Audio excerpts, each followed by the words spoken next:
Hello students. आज की class में हम एनसीईआरटी एक्सरसाइज 8.2 के क्वेश्चन सॉल्व करेंगे। तो आपको पता है कि एनसीईआरटी एक्सरसाइज 8.2 में जो क्वेश्चन है वो जो ट्रिग्नोमेट्रिक एंगल की कुछ स्पेसिफिक वैल्यूज है ना, उसी के बेस पे क्वेश्चन है। तो क्या वो टेबल आपको याद है? अगर आपको एंगल्स की वैल्यूज याद है तभी आप इस एक्सरसाइज में अच्छे से कर सकते हैं, अदरवाइज आपको प्रॉब्लम आएगी।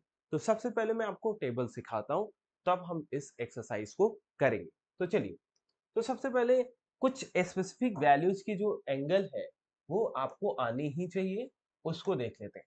जैसे आपको साइन, कॉस और ये टैन, ये तीन वैल्यूज आपको अगर याद है तो बाकी तीन का आप रेसिप्रोकल से फाइंड कर सकते हैं। तो चलिए, जैसे मैंने क्या बोला, क्या साइन जीरो की वैल्यू आपको आती है? Sine zero, sine zero degree कितनी होगी? तो आप बोलेंगे जीरो। कॉस जीरो कितना होगा? One. And tan zero is zero. Clear है? समझ में आ रहा है? फिर आते हैं 30 की वैल्यू। 30 डिग्री, साइन 30 कितना होता है? 1/2। कॉस 30 कितना होगा? √3/2। ठीक है ना? एंड tan 30 क्या होगा? 1/√3। ठीक है जी। चलिए, आते हैं अगला 45 पे। 45 डिग्री, 45 डिग्री, भाई साइन 45 1/√2 होता है। कॉस 45 भी 1/√2 होता है। tan 45 क्या होता है भाई? 1 होता है। ठीक है ना? चलिए आगे चलते हैं। अब 60 डिग्री देखेंगे। तो साइन 60 क्या होगा? √3/2। क्या? √3/2 होता है। ठीक है ना? √3/2। एंड कॉस 60 जो होगा 1/2 होता है। tan 60 जो है वो √3 होता है। समझ पा रहे? तो आपने ये देखा कि मैंने यार 0, 30, 40 और 60 की वैल्यू लिख लिया। एक और एंगल बचा है जो 90 है, तो आपको 90 का भी पता होना चाहिए। तो 90 डिग्री, तो भाई साइन 90 होता है 1, कॉस 90 होता है 0, एंड tan 90 जो होता है नॉट डिफाइंड होता है। क्या होता है? Not defined. ठीक है ना? Not defined. तो आपको अगर ये तीन जो एंगल्स हैं ये पता है, साइन कॉस टैन के सारे, तो बाकी आप कॉसेक, सेक और कॉट के निकाल सकते हैं। कैसे कैसे निकाल सकते हैं साहब? आपको ये पता है कि जो साइन साइन थीटा होता है 1/कॉसेक थीटा होता है। ठीक है ना? यानी मतलब कॉसेक के लिए क्या कर देंगे, इसी तरीके से मैं चाहूं तो ऐसे लिख सकता हूँ। क्या? Cosec theta is equal to 1/साइन थीटा। 1/साइन थीटा लिख सकते हो कि नहीं? यार 1/साइन थीटा लिख दिया तो मुझे साइन क्या पता है, तो मैं कॉसेक का निकाल लूंगा। सिमिलरली सेक के लिए क्या करूंगा? Sec theta is equal to 1/कॉस थीटा कर लीजिए। और कॉट थीटा के लिए क्या कर लेंगे? 1/टैन थीटा कर। ठीक है ना? ये आपको याद है, तो बाकी तीन याद करने से काम हो जाएगा। चलिए, अब आते हैं क्वेश्चन पे। क्वेश्चन करते हैं। चलिए, क्वेश्चन में बोला है इवेल्युएट द फॉलोइंग। तो you have given questions 1, 2, 3, 4, 5 parts में क्वेश्चन दिया है, इवेल्युएट करना है। तो आप क्लियरली देख सकते हैं, यहाँ पे आपको जो एंगल दिखेंगे वो क्या दिख सकते हैं? जीरो दिख सकते हैं, 30, 45, 60 और 90। यही स्पेसिफिक वैल्यूज जो आपने पढ़ा है, उसी पे क्वेश्चन आपसे पूछ रहा है। तो स्टार्ट करते हैं सर, स्टार्ट करते हैं क्वेश्चन से। तो फर्स्ट पार्ट देखिए। फर्स्ट पार्ट क्या है इसका? Sine 60 cos 30 plus sine 30 cos 60। ठीक है ना? ये वैल्यूज आपको आपको इवेल्युएट करना है। चलिए, अब इवेल्युएट करने के लिए मैंने क्या किया, यहाँ पे ध्यान से देखिए कि मुझे पता है यार साइन 60 जो है √3/2 होता है। क्या होता है? √3/2। यहाँ पे डाल। कॉस 30 भी √3/2 होता है। ठीक है ना? अभी आपको टेबल यहाँ पे दिखाया है। वही साइन साइन देखिए, साइन 60 आपका क्या है? √3/2। कॉस 30 क्या है? √3/2। बस यही वैल्यूज डालने हैं, याद होने चाहिए। ठीक है ना? साइन 60 √3/2 डाल दिया, कॉस 30 √3/2 प्लस साइन 30 क्या होता है? 1/2 मल्टीप्लाइड बाई कॉस 60 क्या होता है भाई? ये भी 1/2 होता है ना? अब इसी को इवेल्युएट करिए। √3 √3 3 होता है, 2 और 2 का मल्टीप्लाई 4 होता है, प्लस 1 1 से करेंगे 1 और 2 2 जा 4, तो यार न्यूमरेटर ऐड कर लो, डिनोमिनेटर सेम है, तो 4/4 क्या आ गया 1। आपने इसको इवेल्युएट कर दिया और एक वैल्यूज आ गई 1, आपने बता दिया भाई इसको इवेल्युएट करने पर आंसर क्या आ रहा है, 1 आ जा रहा है ना आसान।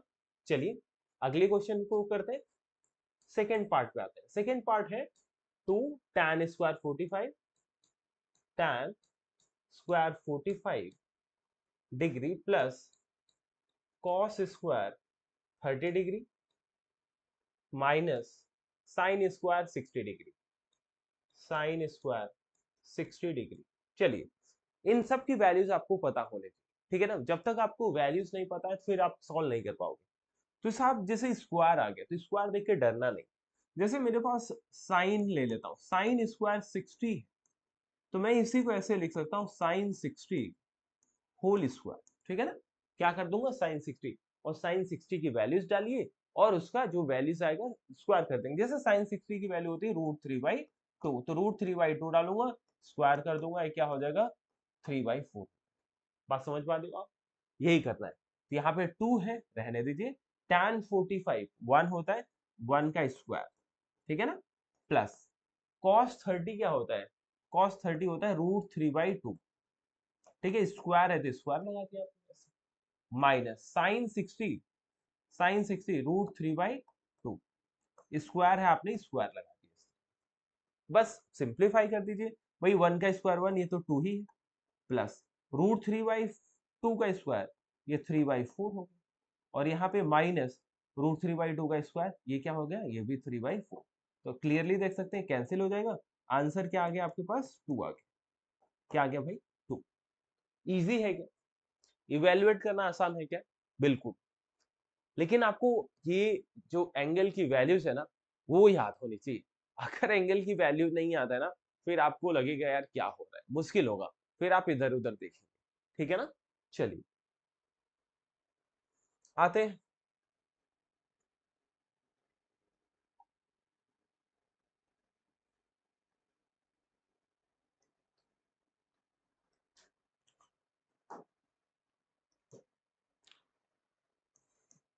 चलिए थर्ड पार्ट देखते हैं इसका। थर्ड पार्ट क्या है, cos 45 degree upon sec 30 plus cos 30 degree. ये आपको इसका इसको इवेलुएट करने की बोला, cos 45 upon sec 30 plus cos 30, इसको सिंप्लीफाई करिए। तो चलिए पहले cos 45 की वैल्यूज मुझे पता है, दैट इज 1/√2 होता है। भाई cos 45 क्या होता है, 1/√2 होता है। फिर sec 30 पे आते हैं। देखिए sec 30 अगर याद नहीं है तो कोई बात नहीं, उसके लिए आपको क्या cos 30 पता है, हाँ, √3/2 है। अगर √3/2 है तो ये क्या हो जाएगा 2/√3 हो जाएगा, क्या हो जाएगा भाई 2/√3, चलेगा। चलिए प्लस cosec 30, cosec 30 याद नहीं कोई बात नहीं, sin 30 पता है, sin 30 1/2 होता है। sin 30 1/2 होगा तो 1/2 का रेसिप्रोकल लिख लो, दैट इज 2। ये अब इसी को सिंप्लीफाई कर लीजिए। चलिए जी, ये 1/√2 है। नीचे आइए, इसको सॉल्व करिए, √3 का इससे मल्टीप्लाई करेंगे, 2 + 2 + 2√3 डिवाइडेड बाय √3, इस तरीके से। फर्दर सिंप्लीफाई करिए, 1/√2 मल्टीप्लाइड बाय √3 अपॉन 2 + 2√3, सही है ना। इसको सिंप्लीफाई फर्दर करिए जरा, तो ये नहीं, यहाँ पे √3 आएगा 1 से मल्टीप्लाई होके, ये क्या आएगा, ये ध्यान दीजिए, ये √2 जो है इस दोनों से मल्टीप्लाई होगा, 2 से भी होगा, 2 से जब मल्टीप्लाई होगा 2√2 प्लस √2 जब इससे मल्टीप्लाई होगा तो 2√6 हो जाएगा, क्या हो जाएगा 2√6। भाई एक चीज याद रखना, √a इंटू √b जो है वो √ab हो जाता है, क्या हो जाता है √ab, ये बात याद रखना आप, ठीक है ना। अब यार अब कई बच्चे सोचेंगे मैंने तो सॉल्व कर दिया, और जब आप आंसर मैच कराओगे आंसर मैच ही नहीं होगा। समझ पा रहे हो ना, आंसर नहीं मैच होगा, रीजन कि भाई रीजन तो जो इस आंसर को ना सिंप्लीफाइड करके दिया है, आप सोचते हो यही मेरा आंसर, और आंसर पीछे से मैच नहीं करेगा, आप आंसर जब चेक करोगे एनसीईआरटी, ठीक है ना। तो उसके लिए कुछ करना नहीं आपको, बस इसको रैशनलाइज करना।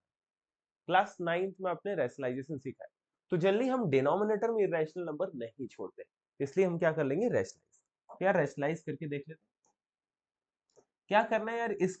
इसके रैशनल फैक्टर क्या है। अच्छा ये 2 अगर आपको लगता है 2 कॉमन है तो 2 बाहर भी कर लो या ऐसे भी कर लो, आपके ऊपर है, ठीक है ना। आप इसके साथ भी कर सकते हो, कोई दिक्कत नहीं। तो ये क्या है, 2√2, 2√2 माइनस 2√6, ठीक है ना। यहाँ भी 2√2 माइनस 2√6। भाई 2√2 माइनस 2√6 यानी मतलब जो डिनोमिनेटर का रैशनल फैक्टर है उससे न्यूमरेटर और डिनोमिनेटर दोनों में मल्टीप्लाई करना है आपको। अब इसे फर्दर सिंप्लीफाई करेंगे, ये √3 यहाँ पे, और ये 2√2 माइनस 2√6 इस तरीके से डिनोमिनेटर। अब हमेशा यहाँ पे ध्यान देना, ए स्क्वायर माइनस बी स्क्वायर बनता है, क्या बनता है, ए स्क्वायर माइनस बी स्क्वायर। तो 2√2 का स्क्वायर, 2√2 का स्क्वायर माइनस 2√6 का स्क्वायर बनेगा ये। अच्छा यहाँ पे आप मल्टीप्लाई कर सकते हैं, तो मल्टीप्लाई जब आप करेंगे √3 का, तो ये 2√6 माइनस ये √3 का इससे मल्टीप्लाई करेंगे तो क्या हो जाएगा, 2√18 आ जाएगा, 2√18 अपॉन यहाँ पे 2√2 का स्क्वायर कैसे करोगे, 2 का स्क्वायर 4, 4 को 2 से मल्टीप्लाई कर दो, 2 का स्क्वायर 4 2 जा 8, यहाँ पे कैसे 2√6 का स्क्वायर, 2 का स्क्वायर 4, 4 6 जा 24 माइनस 24, इस तरीके से लिख दो। अब क्या करना है यार, √18 भी सिंप्लीफाई हो सकता है। देखो √18 ध्यान देना, जो 18 है ना, ये 2 से 9 जा है, और ये 3 से 3 जा, और 3 से 1, यानी 3√2 लिख सकता हूँ। क्या लिख सकता हूँ, √18 जो है वो रूट जो 18 है उसको मैं क्या लिख सकता हूँ, 3√2 लिख सकता हूँ। बात समझ में। तो 3 जब 2 से मल्टीप्लाई होगा, फर्दर देखिए, ये 2√6 माइनस ये क्या हो जाएगा, ये क्या हो जाएगा, 3 2 जा 6, 6√2 अपॉन 8 माइनस 24 माइनस 16, क्या आ गया, माइनस 16। कैसे माइनस 16 आए भाई, 8 माइनस 24 है तो 24 माइनस 8 करूंगा, 16, और माइनस का साइन लग गया। अब फर्दर देखो यहाँ पे 2 कॉमन है, 2 क्या है, कॉमन, तो 2 कॉमन है तो ये √6 माइनस 2 3 जा 3√2 अपॉन ये माइनस √16, तो 2 से कितनी बारी, माइनस 8 बारी है। अच्छा डिनोमिनेटर में नेगेटिव हटाने के लिए क्या करूंगा, ऊपर नीचे दोनों से मल्टीप्लाई कर दूंगा। जैसे ही मल्टीप्लाई करोगे तो आपके पास बचेगा, देखो ये प्लस हो जाएगी माइनस, तो ये 3√2 माइनस √6 अपॉन ये 8 आ गया, ये आंसर आएगा। क्या है भाई आंसर आपका, 3√2 माइनस √6 अपॉन 8, ये आपका आंसर है। अब इसको मैच कराओगे, ये मैच करेगा, ये क्या कर जाएगा, मैच कर जाएगा। क्यों मैच करेगा, क्योंकि हमने इसको सिंप्लीफाई कर दिया। क्लियर है, चलिए। तो आपको थर्ड पार्ट हो गया, अगले पे पढ़ते हैं, इसको नोट कर लो, नोट कर लीजिए, ठीक है ना। चलिए फोर्थ पार्ट देखेंगे। फोर्थ पार्ट है sin 30 plus tan 45 plus tan 45 minus cosec 60 और ये डिवाइड किससे हो रहा है भाई, सेक 30 प्लस कॉस 60 ठीक है ना, प्लस कॉट 45 प्लस कॉट 45 ठीक है ना। ये आपने क्वेश्चन कर रहे हैं, क्वेश्चन 4 देखो। देखिए अगेन कुछ करना नहीं आपको, सबसे पहला स्टेप क्लियर है कि वैल्यूज डाल दो, क्योंकि आपने ये सीखा है। तो चलिए जी वैल्यूज डाल देते। तो sin 30 मुझे ये पता है कि ये 1/2 होता है, tan 45 1 होता है, माइनस cosec 60 नहीं याद है तो आपको sin 60 याद होना चाहिए, √3/2, √3/2 का रेसिप्रोकल 2/√3 होता है, ठीक है ना। डिनोमिनेटर sec 30 याद नहीं है तो cos 30 याद होना चाहिए, cos 30 √3/2 है तो ये क्या हो जाएगा, 2/√3 होता है, ठीक है ना, प्लस cos 60 1/2 ठीक है जी, प्लस कॉट 45 ये भी 1 होता है। क्या होता है? 1 होता है। ठीक है जी, ये आपने लिख दिया इस तरीके से। अब इसी को क्या करना है, आपको सिंप्लीफाई करना है। अच्छा, 1/2 में जब आप 1 ऐड करते हैं तो 3/2 हो जाता है, सबको पता है ना भाई। 2 1 जा 2 प्लस 1 3/2, लिख लो ऐसे 3/2 -2/√3 इस तरीके से। यहाँ पे आइए डिनोमिनेटर, यहाँ भी देखिए क्या हो जाएगा, ये 2/√3 एज इट इज लिखिए, और ये 1/2 में 1 ऐड करेंगे तो क्या आ जाएगा 3/2। कैसे 3/2 आया पता चल गया, 2 1 जा 2 प्लस 1 3/2 एलसीएम लेके। अब क्या करेंगे, सिंप्लीफाई करेंगे। तो ये देखिए सिंप्लीफाई कैसे करेंगे यार, इस क्रॉस मल्टीप्लाई कर, इसको इसमें करिए, इसको इसमें, ठीक है ना। तो आपने 3√3 लिखा, यहाँ पे 3√3, और ये -4/2√3, ठीक है ना, 2√3, दिस होल डिवाइडेड बाई, यहाँ भी ऐसे करिए, 2 2 जा 4 प्लस 3√3, और नीचे क्या आ जाएगा 2√3। सही है, कोई दिक्कत तो नहीं। अच्छा, आपको यहाँ से एक चीज समझ में आ रहा होगा कि भाई जब भी फ्रैक्शन डिवाइडेड बाय फ्रैक्शन और दोनों का डिनोमिनेटर सेम है ना, तो आपको ये और ये कैंसिल हो जाएगा। कैसे कैंसिल हो गया पता है? क्योंकि ये जाके रेसिप्रोकेट होके मल्टीप्लाई होगा, तो ये न्यूमरेटर जाएगा तो ये डिनोमिनेटर से कैंसिल हो जाएगा, ठीक है ना, और ये डिनोमिनेटर भी रहेगा। तो कुछ ये आपका बचेगा 3/3 -4/4 प्लस 3√3, ये बच गया। अगेन आप सोचो कि यही आंसर है, नहीं, यहाँ आंसर नहीं, आपको सिंप्लीफाई करके देना है। यानी डिनोमिनेटर में रैशनल नंबर होना चाहिए, इरेशनल नंबर नहीं होना चाहिए। तो क्या करना है, रैशनलाइज करिए। इसके रैशनल फैक्टर क्या है भाई, 4 -3√3, और यही मल्टीप्लाई कहाँ होगा, न्यूमरेटर में, 4 -3√3। चलेगा? चलो, अगर आपने ये कर दिया तो चलिए भाई, आपको पता हो यार ऊपर क्या है, आप ऊपर से मल्टीप्लाई कर लो ऐसे, 3 4 जा 12, ठीक है ना, 3 4 जा 12√3, और फिर 3√3 का मल्टीप्लाई 3√3 से करिए, तो 3 3 जा 9, और 9 3 जा 27, -27 आएगा। कैसे -20 आएगा भाई, 3 और 3 से मल्टीप्लाई किया 9, √3 मल्टीप्लाई हुआ 3, तो 9 और 3 को मल्टीप्लाई करोगे 27, साइन एक पॉजिटिव नेगेटिव था इसलिए यहाँ पे नेगेटिव आ गया। चलिए, अब -4 का करिए, तो -16 आ जाएगा, 4 और 4 16, माइनस ये भी माइनस ये प्लस हो जाएगा, 3 4 जा 12, 12√3, राइट ना। ये देखो यहाँ पे ये माइनस है तो ये प्लस हो जाएगा, राइट ना, 12√3, 12√3 अपॉन, अपॉन क्या है, यहाँ पे a square minus b square, तो 4 का स्क्वायर 16, और 3√3 का स्क्वायर कैसे निकालेंगे, 3 का स्क्वायर 9, और 3 मल्टीप्लाई करेंगे 27 इस तरीके से। अब सॉल्व करिए, 12√3 प्लस 12√3, तो 12 12 24√3, क्या आ जाएगा 24√3, और ये -16 और -27 ऐड करेंगे तो 20 30 43 आ जाएगा, तो -43 और 16 - 27 -11, क्या आएगा भाई -11। अब यहाँ पे कुछ सिंप्लीफाई होगा नहीं, तो आपको बस ऊपर नीचे माइनस से मल्टीप्लाई कर दो, तो क्या बचेगा आपके आंसर, ये पॉजिटिव हो जाएगा, 43 -24√3/11, ये आपका फाइनल आंसर है। क्या फाइनल आंसर है भाई, यहाँ पे लिख देता हूं मैं, 43 -24√3/11, so this is your answer। यहाँ पे डिनोमिनेटर में 11 है जो कि एक रैशनल नंबर है। तो आपको इसी तरीके से इस क्वेश्चन को भी सॉल्व करना है। अगला क्वेश्चन, इसको नोट कर लीजिए आप, अगले क्वेश्चन पे आएंगे। चलिए, क्वेश्चन पार्ट 5 देखेंगे।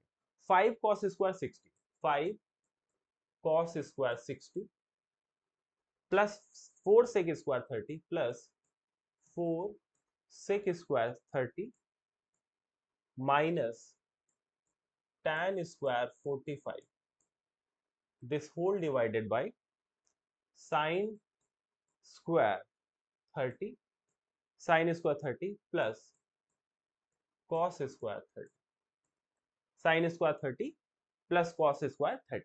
ये चीज कैसे करना है भाई, जरा देखिए।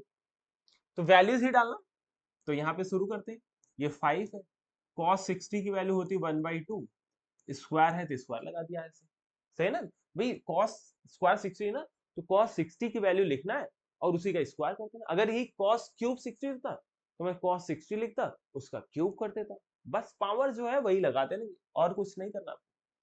प्लस 4 sec 30 है, यहाँ पे 4 sec 30 कैसे होगा, cos 30 √3/2 होता है तो 2/√3 होगा, 2/√3, बस यहाँ पे स्क्वायर करना, माइनस tan 45 1 है, 1 का स्क्वायर क्या लिखना है, 1 ही लिख देते हैं।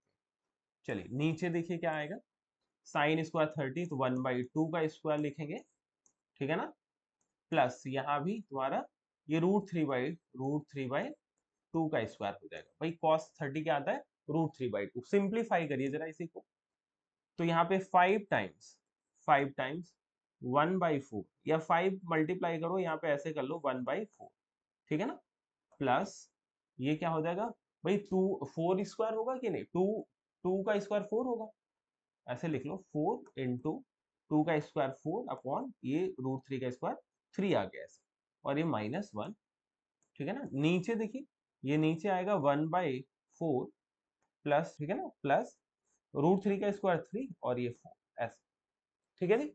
फर्दर सिंप्लीफाई करिए, क्या बनेगा, 5/4 प्लस 16/3 -1, ठीक है ना, और नीचे क्या आएगा देखिए, डिनोमिनेटर सेम है, 4 4 प्लस 4/4, यार 1 हो गया, क्या हो गया, 1 हो गया, ठीक है ना, तो 1 लिखने की कोई जरूरत है नहीं, ऐसे छोड़ दीजिए। अब आइए यहाँ पे, तो 5/4 प्लस यहाँ पे देखो 3 1 जा 3, 16 - 3 क्या होगा, 13, 13/3 ऐसे सॉल्व।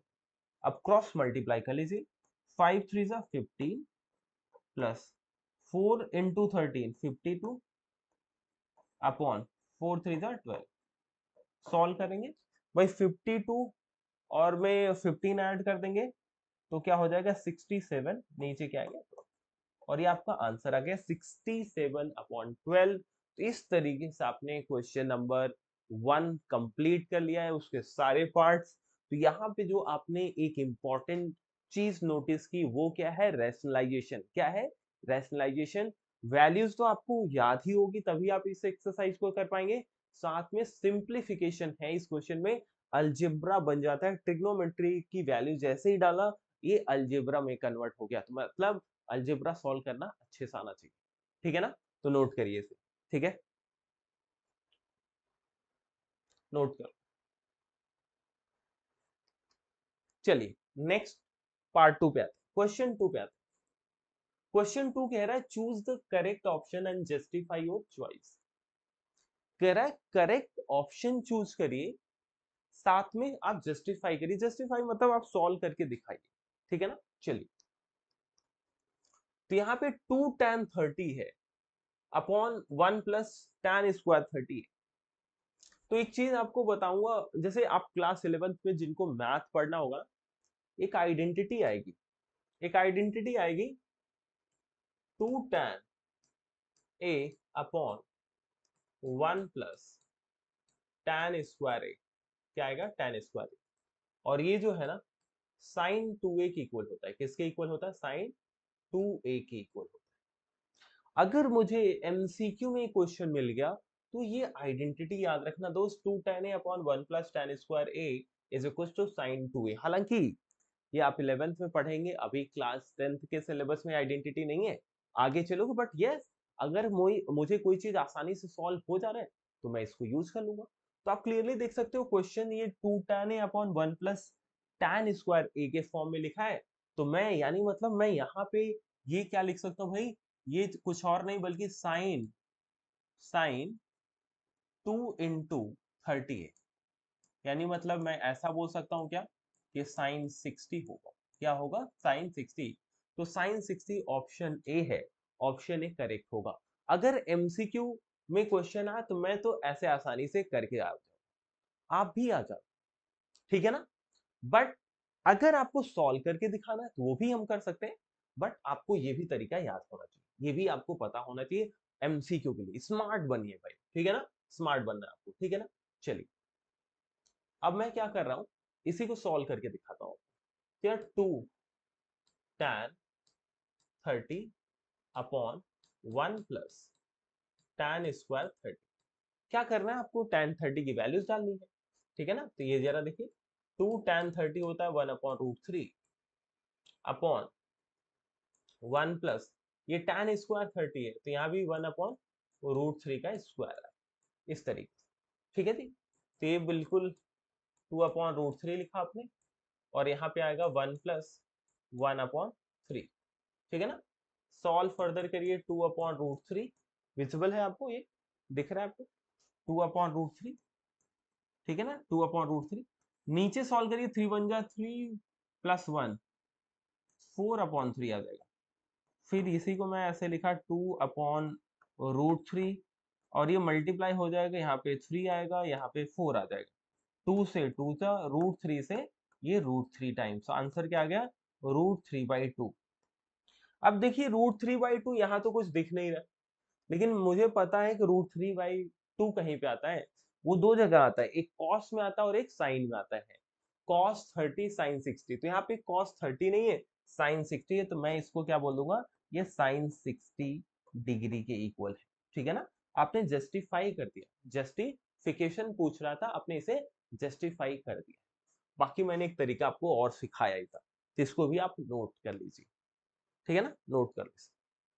चलिए सेकेंड पार्ट देखेंगे, पार्ट टू 1 - tan²। देखिए एक यहाँ पे और सिखाता हूँ कि भाई 1 - tan² अपॉन 1 + tan² जो होता है, ये होता है cos2a के इक्वल। किसके इक्वल होता है, cos2a। ये शॉर्ट ट्रिक बता रहा हूँ, हालांकि यूज होगा 11th में, लेकिन अभी से सीख लो भाई, cos2a के इक्वल होता है। तो अगर इस क्वेश्चन को ध्यान से देखो, क्या इसी के जैसा लग रहा है क्या, तो क्या मैं इसको 1 - tan² अपॉन 1 + tan² के जैसे देखो, तो अगर ये, तो ये क्या लिख सकते हो, cos2 × 45 लिख सकते हो। क्या लिख सकते हो, 2 × 45, ये और कुछ नहीं, cos 90 डिग्री। क्या है भाई, cos 90। और cos यहाँ पे cos 90 नहीं तो वैल्यूज है, cos 90 होता है 0, तो ऑप्शन डी करेक्ट, ठीक है ना। तो स्मार्ट तरीके से मैंने आपको यहाँ पे सिखा दिया, आपको ये भी याद करो। देखो वो हर चीज आपको आनी चाहिए जो किसी बैटल में आपको जीत दिला दे। तो ये एग्जाम क्या है आपके लिए, एक बैटल ही तो है। आपको क्या करना है, जीतना है वहां पे। तो जीतने के लिए मुझे क्या करना पड़ेगा, मैं हर तरीके की चीज, हर चाल मुझे आनी चाहिए, हर चाल आनी चाहिए आपको। वो कोई भी चीज हो, आसानी से मिल जाए, थोड़ा मुश्किल तरीके से मिले, लेकिन अगर कहीं से जीत मिलती है ना, उसे ले लो, ठीक है ना। तो ये आप ऐसे करेंगे। बाकी मैं आपको आपके तरीके से, यानी मतलब आइडेंटिटी को भी यूज करके यहाँ पे दिखा देता हूँ, ठीक है ना। कैसे भाई, 1 - सेकेंड पार्ट है ना, 1 - tan²45 1 + tan²45, ठीक है जी।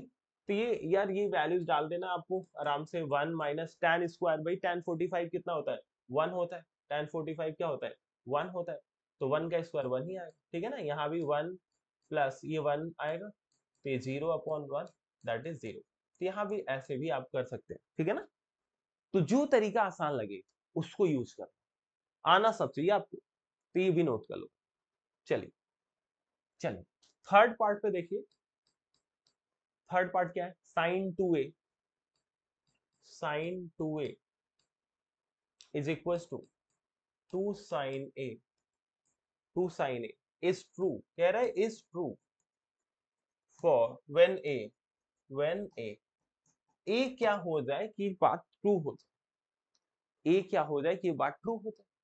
देखिए अगर पहली चीज, एक चीज मैं आपको बताना चाहूंगा, एक तो sin2a की आइडेंटिटी फिर से यहाँ पे, भाई sin2a की आइडेंटिटी होती है, 11th में पढ़ेंगे sin2a, 2 sin a cos a होता है। क्या होता है, 2 sin a cos a होता है, सही है ना। तो आप क्लियरली अगर 2 sin a cos a देखेंगे, तो क्या मैं इसकी जगह 2 sin a cos a डाल सकता हूँ क्या यहाँ पे, और ये आपके पास क्या है, 2 sin a है। अब यहाँ पे क्लियरली 2 sin a यहाँ भी है, 2 sin a यहाँ पे है, तो क्या ये कैंसिल हो जाएगा कि नहीं? कैंसिल हो जाएगा कि नहीं भाई?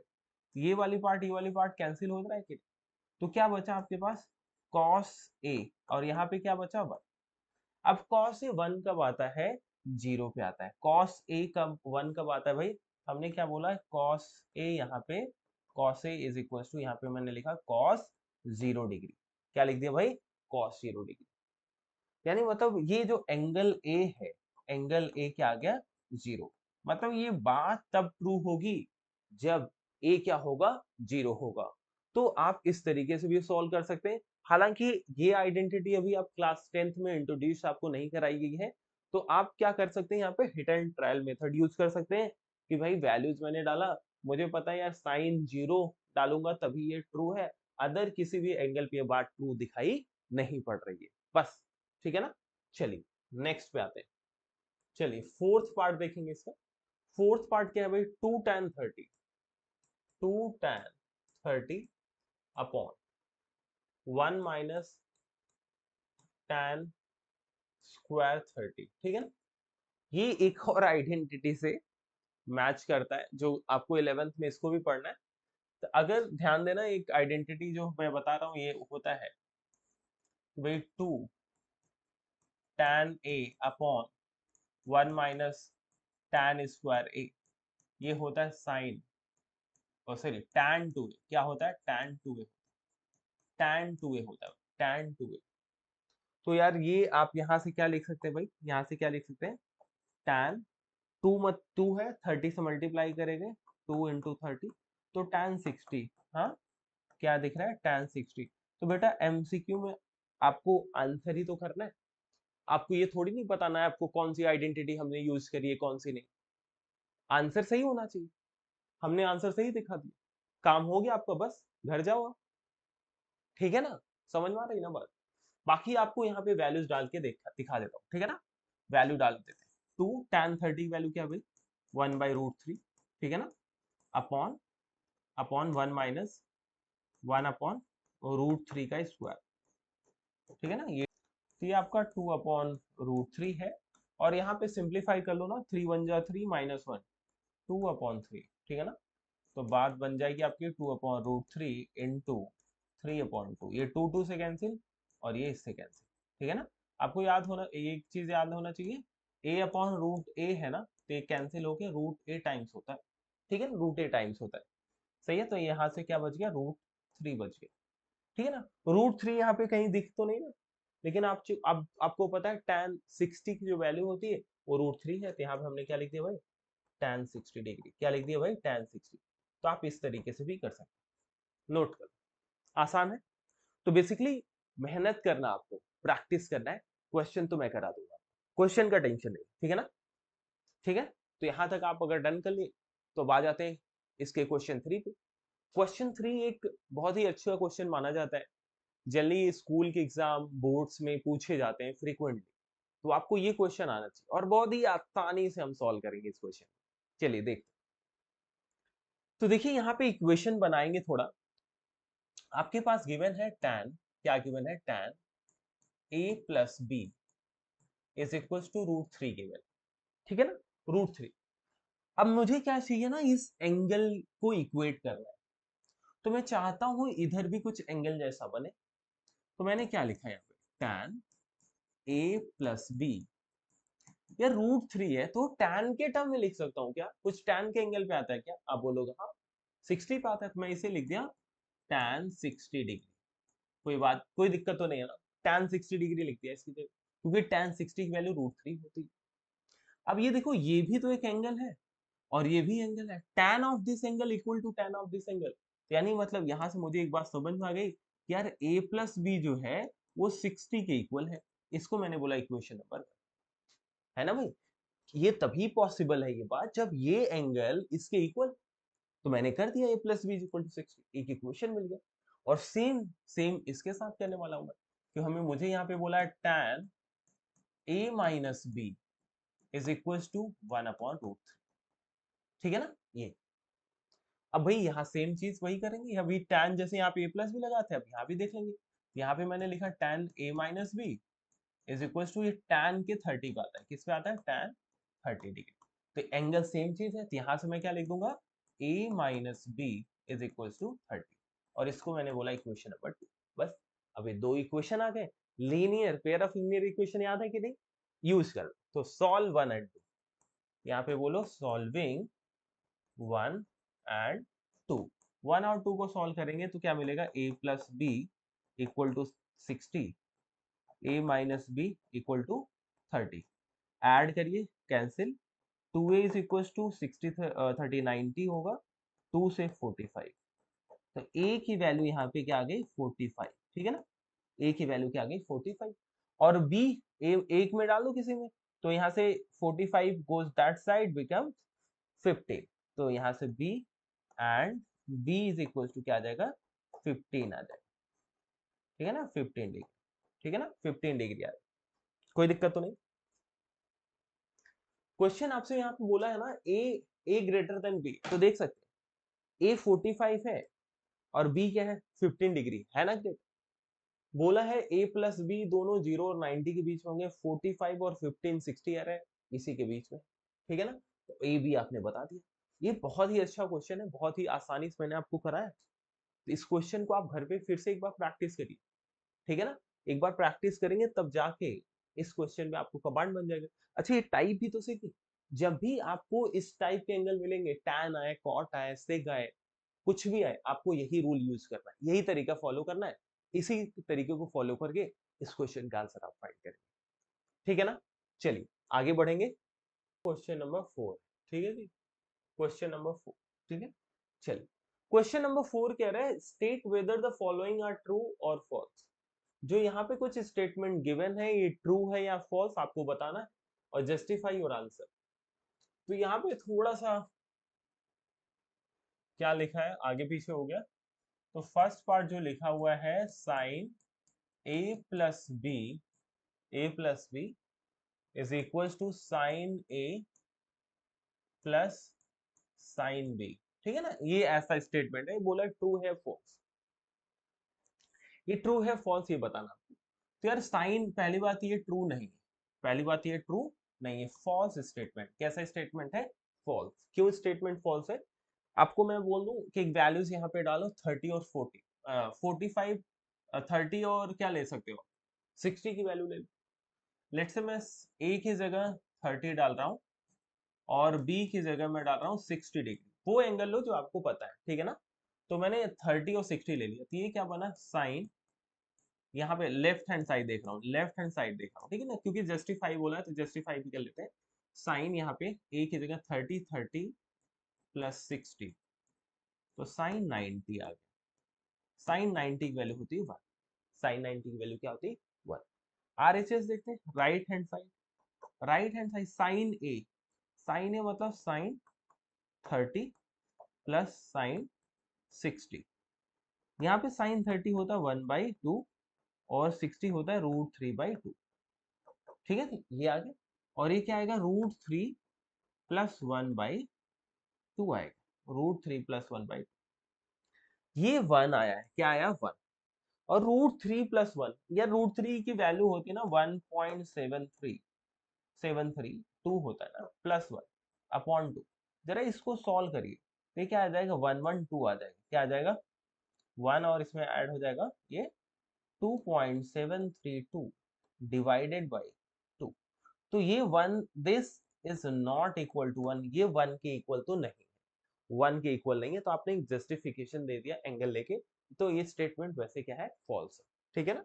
नेक्स्ट में आते हैं, कह रहा है the value of sine theta increases as theta increases. तो यार जो वैल्यू जो साइन थीटा है ना, वो 0 से लेकर 90 तक क्या हो रहा होगा, इंक्रीज हो रहा होगा, क्या होगा, तो ये क्या है, ट्रू, ठीक है ना। आप टेबल जो बनाया वहां पे जाके देख सकते हैं, ठीक है ना।